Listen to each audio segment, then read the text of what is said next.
Hi everybody, welcome to another installment of Thesis Talks. Today I'm joined with Noah, who is writing her Master Thesis as we speak. How are you doing? I'm good. How are you? I'm doing very well, thank you. How are you dealing with the quarantine?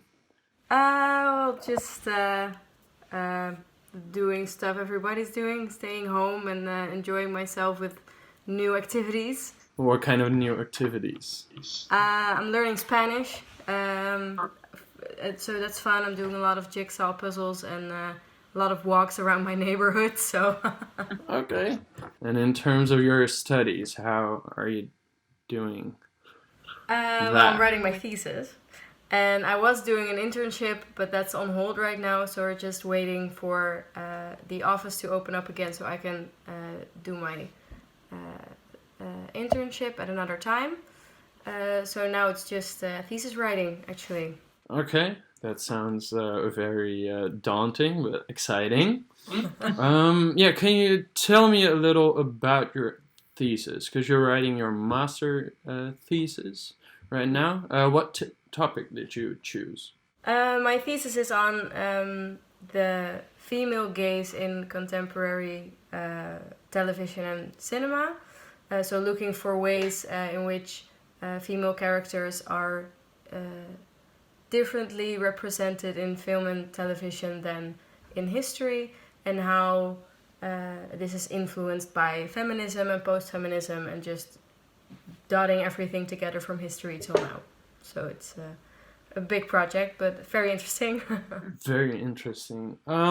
And how did you come up with this topic? Have you always been interested in this topic, or have you used this topic in other courses already?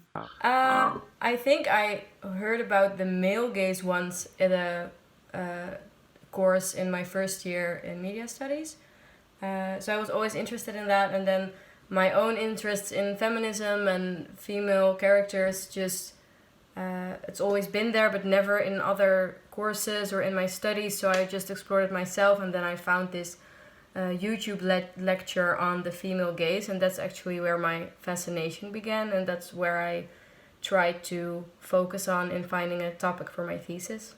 And your bachelor thesis, I want to touch on that a little bit before we get into how you're handling with the whole process of it all. Yeah. Does it have any relation to this topic, or is it something completely different?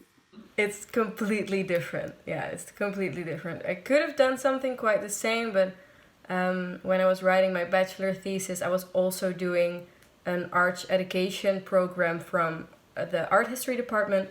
So I was more focused on youth television. So that's what my bachelor thesis was about. So that's totally different. Different passion. Yeah, yeah. The bachelor thesis always is seen like something that prepares you for the master thesis. They say it's like more a fun project, and this is where the seriousness begins. How do you feel about like that statement? Yeah, I think you could see it that way. I think your bachelor thesis, you have these seminars in a certain theme, so you get guided in what kind of topic you can pick and how you're gonna write your thesis around it. And with your master thesis, it's just really your own interest, and you get a supervisor according to that interest. So instead of put in a theme, you can actually get a supervisor according to what you're interested in. So that's quite different, and it's a lot bigger, so you have way more time to explore everything and really get into your subject instead of just started to write a big paper. So it's different in that way, that you really have to do the research yourself instead of just writing a paper. I feel like your bachelor thesis in light of your master thesis is just way easier and way smaller. Less research. Yeah, less research. I think it's easier. I think you get an easier grade with your bachelor thesis than with your master thesis. And so when you start this process of going into your master thesis, So you don't really have seminars or classes for what you're doing right now, but the first few meetings with your supervisor, what do they kind of look like? Well, first of all, at the end of the first semester, we had to send in a thesis proposal, so a subject you were interested in, or a research question, or maybe some literature already. And then you get your supervisor, and then in the first week of the second semester, you will meet with him or her, and you will just talk about the subject you've chosen and see if that's any good. I actually had 4 subjects when I met with my supervisor the first time, because I was a little bit struggling and not really focused and busy with other stuff. So we just talked about it, and then he said, well, I think you're most passionate about this, so just write about this. So your first meetings are really exploring what you want to do and what's the best way to do it. And then just reading a lot. I've read so many books and so many articles. And then the first 3 to 4 meetings are just about scoping your theoretical framework, so that the writing of your thesis itself becomes a lot easier because you know everything. So you can just connect the dots and make it a whole. So that's the first few times. But I actually have a very nice supervisor, because I meet with him every 2 weeks, and I believe that other supervisors you can only meet 5 times in total. So I don't really know how they're coping, but I have a really nice supervisor who meets with me every 2 weeks, so I can just talk with him about everything all the time. But I feel like you can email your supervisor if you don't meet every 2 weeks, so you can get feedback on everything. But I don't know how that goes. So in your case, you had a lot of topics, and your supervisor kind of chose for you in a sense. But do you still have like a backup topic if this doesn't work out? Is there room for change? Yeah, there definitely is. I feel like I've been working on my thesis now for 2 months or something, and I think the first month really was exploring your topic, and the first 2 weeks was just reading a lot, and then I felt like what I came up first didn't really work, so I changed it a little bit, and it's still changing. So your topic is changing all the time until you definitely start writing. The whole time you're researching, your topic can change, but not drastically. So when I knew I wanted to do something about the female gaze when I talked to my supervisor about the 3 other subjects I had, and we focused on the female gaze and feminism, and that's where I started. And it took me a month or a month and a half to really make that one specific topic. So it's just researching and trying to focus on one thing, and you don't have to know it right away. At least that's my experience, that you're just doing it while you're doing it. Okay, good to know. Okay, so you've now started. What is the first deadline you have is kind of picking a topic. Do you set kind of goals for yourself in this process, or do you have a lot of deadlines already, or is it just the end deadline and then you're fine? Yeah, it's just the end deadline. But I do, once again, I have a really good supervisor in a sense that he gives me a deadline every 2 weeks. So this week I have to finish my first chapter. So I have to hand it in next week, and then we're going to talk about it the next day via Skype. So that way I can keep working. I don't know how other supervisors do it, but I do feel like you have to set some deadlines for yourself, or else you're just going to push it forward all the time. So I have deadlines every 2 weeks. And the first deadline is your theoretical framework for a little bit, so that you can just let your supervisor know that you know what you're talking about and that you know what your topic is really going to be. And then I have deadlines every 2 weeks that he sets for me. So that works very well. So we basically need just that supervisor and you'll be fine. Yeah.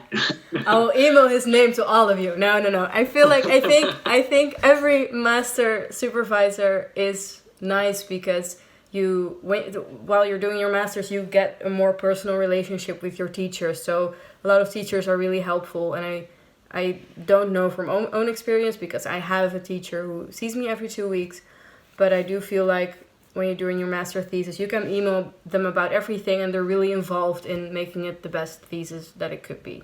I think that's the difference too with your bachelor's thesis. Okay, yeah. Is there anything you have done that had already led up to this for writing, per se, what you took from, for example, writing your bachelor thesis to this process? Like, how did you change the start this time? Well, I don't really know. I don't really not doing any differently than with my bachelor thesis, than just taking it more seriously, I guess. I think my bachelor thesis was just like something I had to just get out of the way to get my little paper.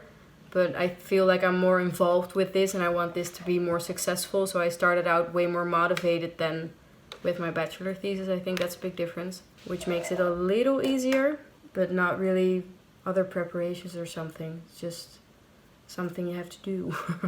And when you schedule your time now, do you schedule in a lot of searching for sources, or are you writing small pieces so you can evolve your argument, or what do you start with?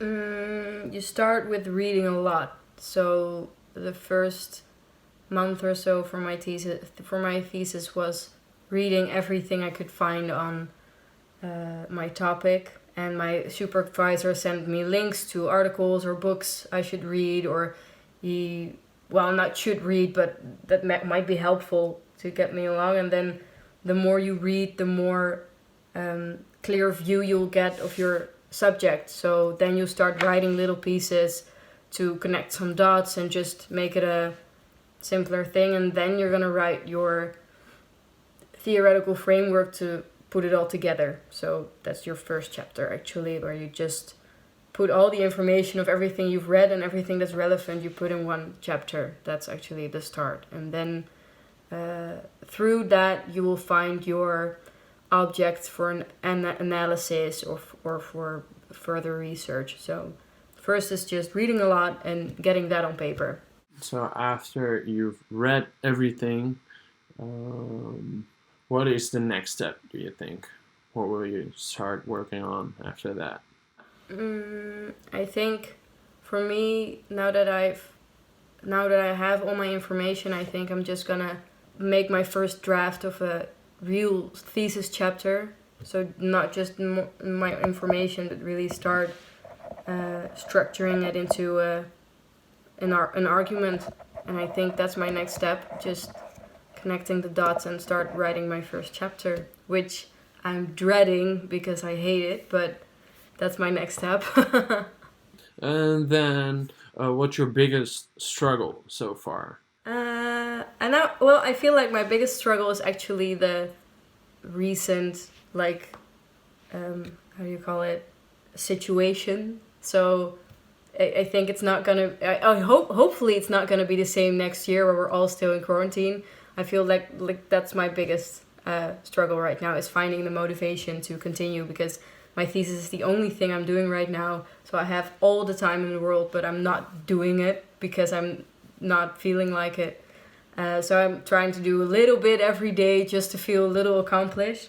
But I feel that's my biggest struggle, just the current situation. I don't know what else it would have been, because it's not a normal situation to write your thesis in.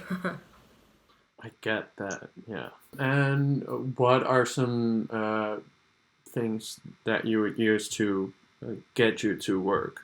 Because for a lot of people, it's a long process. They're not really used to working on one thing for half a year or even longer. How do you try to keep yourself motivated when you're not in quarantine? Yeah. Well, it really helps when you get a topic or you find a topic that you really like. I'm really passionate about what I'm writing about, so I really feel like I'm saying something which is important for people to know.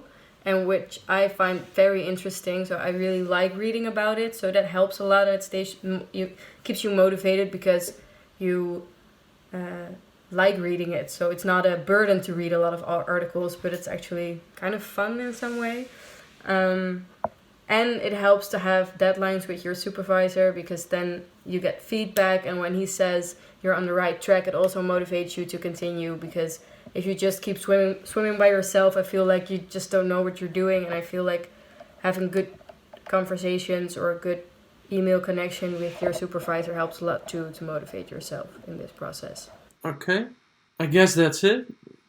Good luck with writing and keeping yourself motivated and being isolated. And I'll hope to be able to read it someday. I hope so too. I hope it gets done. All right, bye. Bye.